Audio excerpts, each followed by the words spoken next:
के बच्चे नेता ना बने और उनके लड़के बच्चे सिर्फ नेता बने। एक चीज उन्हें दिमाग में डाल दी है, चलिए यहाँ बड़े बड़े कलेक्टर नौकरी छोड़ के नेता बन रहे हैं और हमें बोलते हैं नेता नगरी मत करो। सब कुछ की चाबी यही नेता नगरी से जुड़ी हुई है। आज नेता बनने के बाद अधिकारी कर्मचारियों का ट्रांसफर कहाँ करना कहाँ नहीं करना नेता डिसाइड करता है। आपके किसानों की कितनी जमीन में कितना मुआवजा दिया जाएगा, कौन सी जमीन वन विभाग छीनेगी नहीं छीनेगी, ये नेता डिसाइड कर रहा है, नेता निर्णय ले रहा है। आपके बच्चों को बढ़िया स्कूल मिले या फिर एक छोटी सी टपरी में पढ़े, नेता निर्णय ले रहा है। 200 रुपए की डीएपी मिले, यूरिया मिले, ये 1000 की मिले, वो नेता कर रहा है। आपका बिजली बिल किसानों की जो कनेक्शन है उसका 5000 लगेगा या 55,000 या 20,000, नेता डिसाइड कर रहा है, नेता निर्णय ले रहा है। हर चीज का निर्णय नेता ले रहा है और हमें बोलते हैं नेता मत बनो, और बाकी लोग कलेक्टर की नौकरी छोड़ के नेता बन रहा है, अपने अपने लड़के को नेता बना रहा है। हमें बोलते तुम नेता नगरी दूर रहो। यही चीजें उसमें बोला गया। अम्बेडकर साहब ने भी बोले थे, यही चीजें अपने सियाने ने भी बोले। जयपाल सिंह मुंडा है, बहुत सियाने विदेश में पढ़ के आए जिन्होंने, जयपाल सिंह मुंडा देश के सबसे पढ़े लिखे व्यक्ति, उनने बोले हर एक ताले की चाबी ये नेता नगरी से जुड़ी हुई है। ये आज हमें समझ में आती है। बैठेगा आज अपना बड़ा से बड़ा अधिकारी बोलता है कि भाई हम नेता नगरी नहीं करेंगे, हम नेता नगरी दूर रहे, ये राजनीति है, हमें ये कर दें।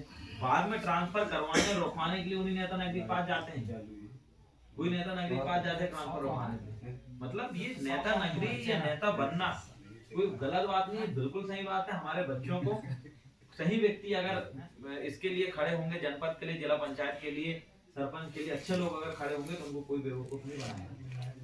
आज एक सरपंच के हाथ में सचिव धड़ाधड़ साइन करवा के लाखों करोड़ रुपए निकाल लेता है, सरपंच को पता नहीं चलता, जब रिकवरी निकलती है तो जेल जाता है सरपंच बेचारा। सचिव चतरा आदमी, उसका वही काम, सरपंच तो हर 5 साल में बदल जाता है, लेकिन सचिव तो वही रहता है। तो हमारे लोगों को राजनीति से दूर करने का षड्यंत्र है, क्योंकि जो व्यक्ति राजनीति में है वो व्यक्ति राजा की जैसे जिंदगी जी रहा है। अब आप बताइए, आज अपन राजनीति में रहते तो एक चुटकी में बोले क्या चाहिए भाई, गोंडी भाषा को 8वीं अनुसूची में शामिल करना है, चलो भाई प्रस्ताव पास किया जाता, गोंडी भाषा को 8वीं अनुसूची में संविधान में दर्जा। लेकिन अपनी भाषा का आज तक दर्जा नहीं मिला गोंडी भाषा। संस्कृत को मिल गया, उर्दू को मिल गया, दुनिया की तेलुगु भाषा को मिल गया, मराठी, सबको मिल गई, लेकिन गोंडी भाषा को संविधान में कोई मान्यता नहीं है, कोई गोंडी भाषा नाम की चीज नहीं है संविधान में। जबकि सबसे प्राचीन भाषा जो सिंधु घाटी सभ्यता में जिसको पढ़ा गया उस भाषा को दर्जन दिया। अगर अपन नेता रहते तुरंत एक चुटकी में गोंडी भाषा को पास। अब भाई भूमिका लोग लड़ रहे हैं कहीं नहीं, धर्म चाहिए तुमको, संस्कृति चाहिए, भाई चलो जो फलाना गोंडी संस्कृति को हमने फलाना इसका दर्जा प्राप्त कर दी। नेता अगर है तो सब कुछ कर सकते हैं।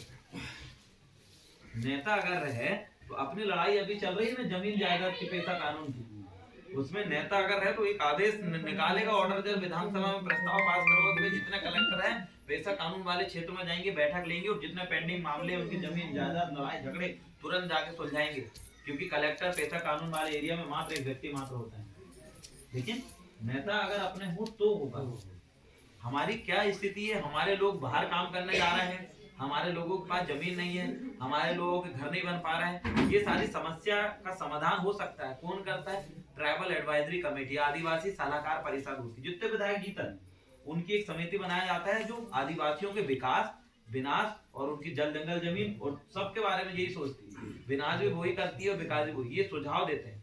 जैसे उन्होंने कहा कि जितने सियाने हैं आदिवासी समाज के, भाई आदिवासी समाज के सियाने और जिस देश के इंडिजिनस है, मूल मालिक है, इन समस्त बुजुर्गों को 55 साल उम्र होने के बाद 10-10 हजार रुपए वृद्धा पेंशन के रूप में दी जाएगी, सिर्फ आदिवासी समाज के सामने। तुरंत प्रस्ताव पास कर, 10-10 हजार मिलेगा, सब सियाने खुश। जिनके लड़का बच्चे नहीं रख रहा, बेबी पकड़ पकड़ के रखे, तुम हमारे साथ रहो, तुम हमारे साथ रहो। 10,000 बहुत होता है। लाइट बंद। अपने अगर नेता है तो लाइट, जितने आदिवासी समाज के पढ़े लिखे लड़के हैं जिन्होंने कॉलेज और ग्रेजुएशन कंप्लीट, बाकी लाइट बंद करना, लाइट आ रही है, नहीं लग पाई है तो उनको 25 साल की उम्र के बाद उनको बेरोजगारी भत्ता दिया जाएगा 7,000 रुपए महीना। जो लड़का पढ़ने लिखने के बाद जिनकी नौकरी लगी तो 7,000 रुपए महीना तुरंत सरकार देगी, दे सकती है। इतना पैसा जा रहा है, अपना टैक्स, अपनी जमीन, अपन इस धरती के मालिक, तो अपन इसके पूरे हकदार थे। लेकिन आज मिल रहा है कि नहीं मिल रहा है? क्योंकि नेता जिसका रहता है उसका होता है। उसमें अगर लिख दे कि जितने आदिवासी महिलाएं जो विधवा हो चुकी है, हर महिलाओं को 10,000 रुपए उनको विधवा पेंशन दिया जाएगा, ताकि वो अपने जीवन जी सके, क्योंकि इस देश का ये मालिक है आदिवासी समाज। लेकिन नहीं, ये सब सुझाव जो है आदिवासी सलाहकार परिषद में शामिल, जैसे कमलेश शाह जी, सुनील उइके अपने छिंदवाड़ा के, ये आदिवासी सलाहकार परिषद के सदस्य हैं। इनने कभी लिख के ये नहीं दिए कि आदिवासियों की ये स्थिति है, इनमें हम सुधार कर सकते हैं, ये लिख के दे तो राज्यपाल उसको लेता है, राज्यपाल के हाथ में सौंपेंगे और राज्यपाल इसको राष्ट्रपति के हाथ में सौंपेंगे और राष्ट्रपति इस संबंध में अपने मत विचार रखती है कि हाँ ये चीजें आदिवासियों के लिए हम कर सकते हैं, लेकिन नहीं कर रहे। वो चाहे तो ये अपना अगर नेता रहे सही तरीके से तो अपने जितने भी आदिवासी बच्चे हैं हर एक क्षेत्र में एक एक खेल एकेडमी खोली जाएगी और हर बच्चों को football, cricket, kabaddi, volleyball, badminton से लेकर सारे खेल सिखाए जाएंगे। और आप कुछ नहीं समझता वो भी व्यक्ति जाके जो है खेल इसके अंतर्गत खेल के माध्यम से, स्पोर्ट्स के माध्यम से सरकारी नौकरी वैसे लग जाती है, अनपढ़ लोगों की भी सरकारी नौकरी लग जाती है।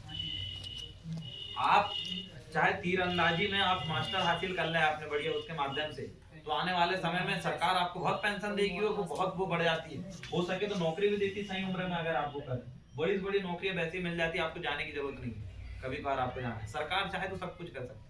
आपके बच्चे शारीरिक रूप से इतने मजबूत हैं, चलो मानसिक रूप से नहीं है, शारीरिक रूप से तो है, पहलवानी वो कर सकते हैं, क्रिकेट कबड्डी वो खेल सकते हैं, लेकिन उनको मौका नहीं मिल पाता। अगर मौका मिल जाए तो आपके बच्चों को इधर उधर भटकने की जरूरत नहीं है, बहुत पैसा है इनमें खेल विभाग में, करोड़ों रुपए दिया जाता है सिर्फ एक ही बार खेल जीतने के बाद। अगर 5 करोड़ 6 करोड़ रुपए वैसे ही दे देते हैं नेशनल इंटरनेशनल स्तर पे आप अगर खेलोगे, लेकिन हमारे पास वो सुविधाएं उपलब्ध नहीं है। शासन के पास पैसे हैं, वो यहाँ बना भी सकती है, लेकिन वो नहीं बना रही है। क्यों? क्योंकि आदिवासी सलाहकार परिषद कभी सुझाव देती ही नहीं। अपने समाज का विकास करने में मात्र 10 साल लगेगा जी, इससे ज्यादा समय नहीं चाहिए आदिवासियों की स्थिति सुधारने में। सही तरीके से अगर काम किया जाए तो मात्र 10 साल के अंदर सबका विकास होगा। किनका नहीं होगा बताइए? जितने भी सियाने बुजुर्ग सबको वृद्धा पेंशन के रूप में अगर 10-10 हजार रुपए महीना मिलेगा वो भी खुश। जितने बेरोजगार लड़के हैं अगर हर महीने उनको बेरोजगारी भत्ते के रूप में अगर 7-7 हजार रुपए मिलेगा वे भी खुश। जितने भी आदिवासी किसान हैं उनको आसानी से खेती बाड़ी करने के लिए सोसाइटी से मुफ्त में अगर ये सारी चीजें खाद्य सामग्री वगैरह सब मुफ्त में देने लगेंगे, अब भी टनाटन किसान हो जाएगा।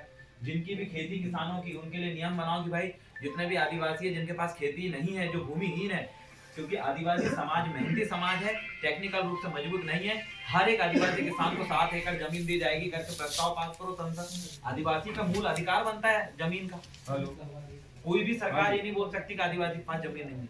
किसी आदिवासी के पास जमीन नहीं है, सबसे बड़ा जिम्मेदार सरकार होता है, क्योंकि भारतीय संविधान में इस आदिवासियों के इस देश का मूल मालिक कहा गया है, उसके पास जमीन होना ही चाहिए, और नहीं है तो उनको बर्बाद किसने किया, उनकी जमीन किसने छीना, पहला सवाल ये उठता है। ये चाहे वन विभाग हो या राजस्व विभाग हो, दोनों मिलकर आपको जमीन देगी, ये काम होता है। आदिवासी होना छोटी मोटी बात नहीं। मुसलमान कभी आदिवासी नहीं बन सकता, रघुवंशी कभी आदिवासी नहीं बन सकता, ब्राह्मण कभी आदिवासी नहीं बन सकता, कभी जैन बन गया। क्यों? क्योंकि आदिवासी से पैदा होते हैं। आप मुसलमान बन जाओगे, ईसाई बन जाओगे, हिंदू बन जाओगे, सब कुछ बन जाओगे, लेकिन कोई ईसाई, मुसलमान, बौद्धिस्ट, सिख ये कभी आदिवासी नहीं बनेगा। आप सब कुछ बन जाओगे लेकिन कोई आदिवासी नहीं बन सकता, क्योंकि हम पैदा होते हैं और आदिवासी होना मतलब बहुत बड़ी बात होती है। तो आपका अगर नेता रहे, आपका अगर राज रहे, सब चुटकी हो जाएगा, सब विकास, खेती बाड़ी आपकी सुरक्षित जाएगी। जितने बच्चे व्यापार करना चाहते हैं सबको 10-10 लाख रुपए आसानी से लोन दिया जाएगा, बिना रिस्क के, बिना ब्याज के, और उनको सबकी स्थिति मात्र 10 साल में। आपके और हमारे नाम पे करोड़ों अरबों रुपए बजट जारी हो रहा है, हर महीना जिला स्तर पे 1000 करोड़ रुपए आ जाए आदिवासी विकास के लिए। खर्च कितना हो रहा है? 100 करोड़ रुपए नहीं होता ढंग से, और 900 करोड़ हर साल लैप्स हो रहा है। वो 900 करोड़ अगर ऐसे अब सही तरीके से अगर खर्च अपन करते हैं, शासन द्वारा आने वाला पैसा सही तरीके से अगर खर्च हो जाए, मात्र 10 साल लगेगा, हर आदिवासी आगे बढ़ जाएगा, शिक्षित हो जाएगा, उनके परिवार समझ जाएंगे। स्कूल बनाए गए बड़े बड़े, आपके बच्चे के लिए ऐसे ऐसे स्कूल बना सकते हैं शिक्षा व्यवस्था सुधारने के लिए कि पहले से लेकर कॉलेज तक आदिवासी बच्चे यहीं पढ़ेगा। उसको खाने की, रुकने की, खेलने की, कंप्यूटर से लेकर खेल परिसर से लेकर हर व्यवस्था अगर सरकार मात्र 10 साल के लिए कर दे तो आपका हर बच्चा इतना विद्वान पैदा होगा, इतना विद्वान तरीके से पढ़ाई करके IAS IPS बनने में ज्यादा समय नहीं लगेगा, मात्र 10 साल में सुधर सकते हैं। केंद्रीय विद्यालय छिंदवाड़ा शहरों में बने जी, सब अमीर के बच्चे पढ़ रहे हैं, अपने गरीब के बच्चे पढ़ रहे हैं। बड़ा VIP स्कूल है वो सरकारी, केंद्र के भी बोलते हैं उसको, उसी में अमीर बन, अपने लिए नहीं है वो, अपने लिए गांव के स्कूल है। क्यों? क्योंकि हम गरीब थे, गरीब है और गरीब रहेंगे, और शासन भी यही चाह रही है। शासन चाहे तो 10 साल में सब कुछ सुधर सकता है। किसानी हालत सुधर सकती है, बेरोजगारी सुधर सकती है, शिक्षा में सुधर सकती है, अपने लोग जो समस्या से जूझ रहे हैं वो सब समस्या सुधर सकती है मात्र 10 साल में। हमारे लिए मात्र अच्छे नेताओं की जरूरत है, बड़ी मेहनत से, ईमानदारी से काम कर सके, बस। कोई अलग से पैसा की जरूरत नहीं, जितना आ रहा है उतने में हमें काम करना है। लेकिन ये लोग बना ही नहीं रहे प्लानिंग, काम कर ही नहीं रहे। आदिवासी बेचारा जाता है थाने में भटक रहा है, कोई भी बदतमीजी से बात कर दे। आदिवासी मतलब ऐसा लग रहा है कि जानवर है। जंगली जानवर को आप बचाओगे, शेर की सुरक्षा करेंगे। हिरन को मारना पाप है, शेर को मारना पाप है। शेर को मारोगे जेल चले जाओगे, हिरन को मारोगे ये हो जाओगे, मोर को खा लोगे ये हो जाओगे। मतलब उनको मारोगे तो जेल हो जाएगी, तुम आदिवासी मारोगे तो कुछ नहीं होता। थाने में आप 10 चक्कर लगाओ, जरा जब तुमको बीच रोड में मार, उतना तुम किसी शेर को और मोर को मार दो, आदिवासी का मर्डर कर दो आप, तो आप अभी 15 दिन में छुट जाओगे। और उसी की जगह मोर का शेर का आप मर्डर कर दो तो आपको 20 साल 15 साल जमानत नहीं मिलेगी। मतलब आदिवासी जानवरों से भी बदतर हो गया, जबकि आदिवासी इस देश का मूल मालक था। आदिवासी को मारना मतलब बहुत बड़ी बात होती। सरकार ने अनुसूचित जाति अनुसूचित जनजाति अत्याचार निवारण कानून लाई थी। किस लिए लाई थी? अपन ने लड़ के लिए वो। उसके अंतर्गत कोई अगर मार भी दे तुरंत जेल होती थी, जमानत 3 महीना नहीं मिलती थी। लेकिन ये जो बड़ी बड़ी जो सरकारें बनी ना बीजेपी कांग्रेस की, इन लोगों ने कमजोर कर दी। आपके ऊपर कोई इतना ही बोल दे और आपको गौंड करके गाली दे दे, 3 महीना जमानत नहीं मिलती थी, 3 महीने तक जेल में रहता था। उसके बाद वो भी इतना गवाह एफआईआर की जरूरत नहीं पड़ती, तुरंत उठाती थी पुलिस। इतना सभी नहीं कर सकते, लेकिन अभी कमजोर कर दी। अभी तो बीच रोड में मार रहे हैं, कोई भी कर रहे हैं, पुलिस उठाई नहीं ले रही। हमारे अधिकारों का हनन हो रहा है, हमें जानबूझ के मारा जा रहा है। आदिवासियों की हालत, इस देश का मालिकों की हालत ऐसी नहीं होनी चाहिए। आपके हाथ में आधार कार्ड है, आधार कार्ड की जगह में सरकार को ग्रीन कार्ड बनाना चाहिए था। ग्रीन मतलब हरी कागज, हरी कागज दिखा के ना आपको बिजली बिल लगता, ना आपको रोड टैक्स देना पड़ता, ना आपको इंश्योरेंस कराना पड़ता। आपको सब ऑटोमेटिक पूरी सुविधा रहनी चाहिए। साथ से ट्रेन में आप हरी कागज दिखा के मुफ्त में यात्रा कर सकते थे। ये मूल अधिकार है आदिवासियों को, लेकिन ये सरकार दे नहीं रही है। और ना विधायक बने जो आदिवासी सलाहकार परिषद के सदस्य वो आवाज नहीं उठ रहा है, इसलिए वो दे नहीं रहे। ये अगर आवाज उठाएं तो आपको कभी बिजली बिल देने की जरूरत नहीं पड़ेगी। आप आदिवासी हो। 5 जनवरी 2011 सुप्रीम कोर्ट केरल बनाम सुप्रीम कोर्ट का फैसला आया। चीफ जस्टिस जो जज थे भारत के सबसे सबसे बड़े जज, जिसको बोलते हैं चीफ जस्टिस, 5 मिनट की बना रहा हूँ, सबसे प्रमुख 5 मिनट, उनका फैसला है 5 जनवरी 2011, आज से 12 साल पहले। उन्होंने फैसला दिया कि आदिवासी इस देश का मालिक है और आदिवासियों को कोई भी गलत तरीके से ट्रीट नहीं कर सकता, बाकी लोग बाहर से आए। जब हम इस देश के मालक हैं तो मालक गरीब क्यों है? जब इस देश के मालक है तो बिना चप्पल के मालक क्यों चल रहा है? जब हम इस देश के मालक है तो हमारी जमीन क्यों छीनी जा रही है? जब इस देश के मालक है तो हमारे घर बड़े बड़े क्यों नहीं है? जब हम इस देश के मालक हैं तो हम जंगलों में भूखे प्यासे क्यों भटक रहे हैं? इस देश के मालकों के लिए सरकार को अलग से ग्रीन कार्ड बना के सारी व्यवस्थाएं देनी चाहिए, तो वो उसकी जगह में हमें आधार कार्ड और राशन कार्ड पकड़ा के 2 किलो गेहूं मक्का दे रही है।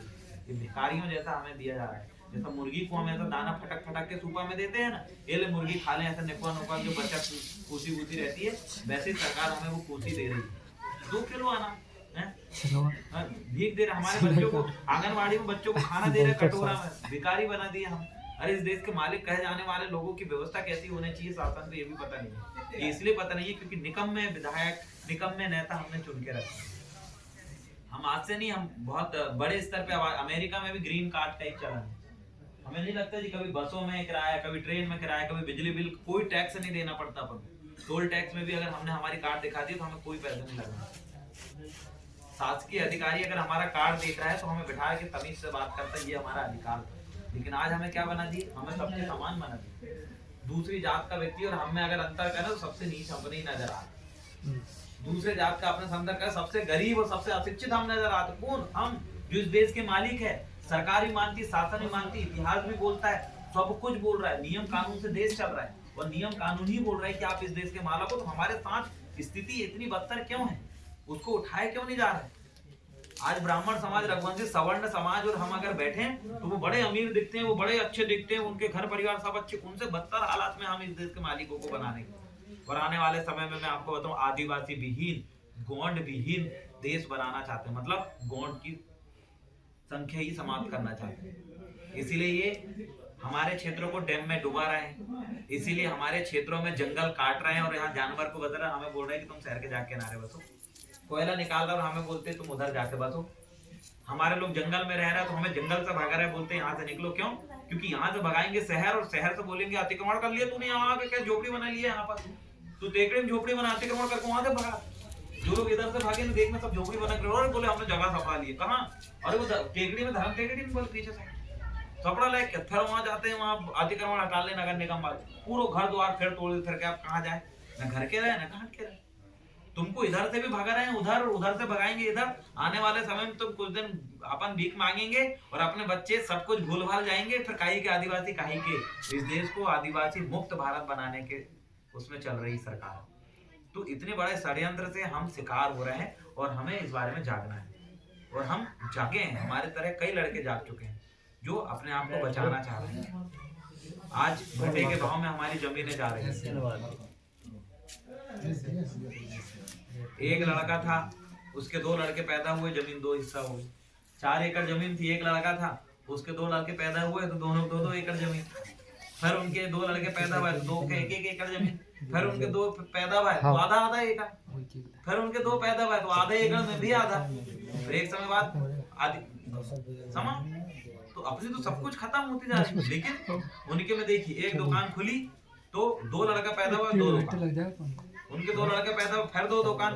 उनके 2 लड़का फिर 2 दुकान। उनकी बढ़ती है दुकानें और अपनी जमीनें घट रही है। तो आज देखिए, आज जनसंख्या हमारी, क्षेत्र हमारा, सब कुछ हमारी, आज वो जमीन जो है हमारी जमीन खत्म हो रही है, उधर व्यापारों में आगे बढ़ रहा है। हमें उस क्षेत्र में आगे बढ़ना चाहिए, लेकिन नहीं बढ़ पा रहा है। क्यों? क्योंकि हमने बात की नहीं, कुशराम जी ने खोले वहां पर पेट्रोल पंप, दीपक सक्सेना ने रोक लगा दिया, भाई बर्बाद हो गया, करोड़ों का उसका नुकसान हो गया। पेट्रोल में पेट्रोल पंप ही नहीं, वो पेट्रोल ही नहीं आने दे रहा, डीजल का ट्रक ही नहीं आने दे रहा वहां तक। बेचारी उसकी वाइफ आज दर उधर भटकती है और वो कर्ज में डूबा हुआ व्यक्ति कुशराम आज जगह जगह घूम रहा है। वैसे ही अपन ने बाकी लोगों से चर्चा करे थे, भैया लोग है उधर पंदराम जी बढ़िया ठेकेदार बन रहे थे। पंदराम जी पूरा रोड का से लेकर सारा ठेका लेने लगे। दूसरे लोग आंखों में पानी आ गई, जो तो सभी जो ही लेने लगो, कोई दे ही नहीं रहा ठेका, सभी टेंडर इसी का पास हो रहा है। तो आज उस व्यक्ति को भी उन्होंने भगा के यहाँ से उधर कर दिए। वो हमारे को ना ठेकेदार बनने दे रहा है, ना हमें पेट्रोल पंप खोलने दे रहा है, ना हमारे पास गाड़ी की एजेंसी है, ना हमारे पास कुछ कपड़े की दुकान है। कोई कपड़े की दुकान खोल भी ले तो यहाँ भी वो टटवान ले, लाख षड्यंत्र बना देते हैं। तो हमें किसी भी क्षेत्र में आगे नहीं बढ़ने दे रहा है। और हम कब बढ़ेंगे? जब हमारे नेता हमारे साथ देंगे। याद रखिएगा, कल की लड़का बच्चे की शादी करना रहेगा, समाज में अपन रिश्ता ढूंढेंगे, समाज में दमान ढूंढेंगे कि अच्छा परिवार का अच्छा मिलेगा। जब परिवार अच्छे हो, समाज अपनी जागरूक हो। लड़की अच्छी तब मिलेगी जब अपनी समाज जागरूक हो। वो नेता भी नहीं सोचता, जो व्यक्ति अधिकारी बन गया वो भी नहीं सोचता कि अपने समाज के लोगों को मैं सपोर्ट करूं नहीं करूं करके, और बाद में बोलता है हमारे लड़की के लायक तो लड़के नहीं मिल रहा, हम तो अमीर लोग हैं, हम तो बड़े अधिकारी। गलती इनकी है। और इसमें जब तक अगर समाधान नहीं निकलेगा तब तक उचित वो नहीं होगा। अब बंद कर दो वीडियो।